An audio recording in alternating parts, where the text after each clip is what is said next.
And I also want to take credit for something, and I'm sure you mentioned this the other day. I didn't hear the show because I was on my board. I work a Ouija board while you're not, when I'm not doing the show. Mm-hmm. I see how I'm doing. It said dead.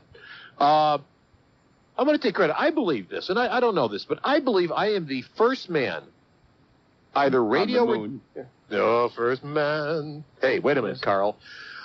The first man in broadcasting, whether it be radio or television, to bring to the public awareness what a preening, self-centered jerkwad Al Michaels is.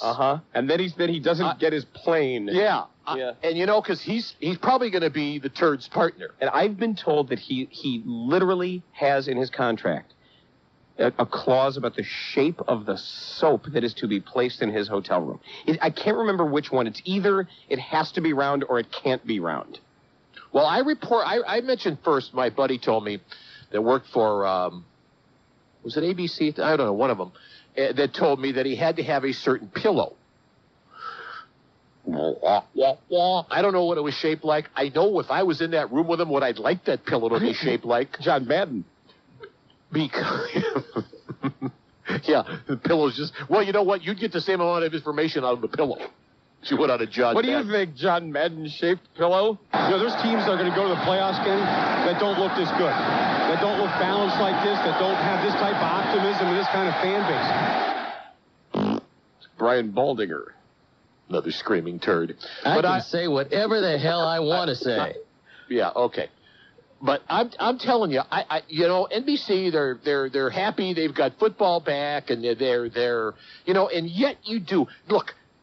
The ratings of this, when it's a night football, have absolutely, positively nothing to do with who's broadcasting the game. I don't know when they're going to learn this, because it was sort of a sensation because it was way back with Don Meredith and Howard, and I mean, it has nothing to do with it. And don't tell me ever, and I'm so tired of people telling me how good Al Michaels is. There are a lot of guys out there that would be real, that are really good football play-by-play guys that could do that job, and you'd save yourself the grief of having to fly around this piece of fecal matter at a private plane.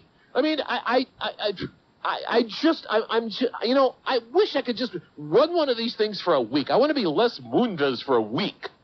I want to clean house.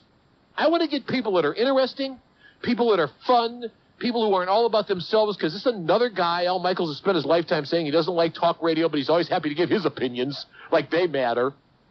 And now we had that story the other day. Whoever hires him, NBC, the other network, whatever, my friends, you better have that private jet fueled up and ready to go when I want to get there.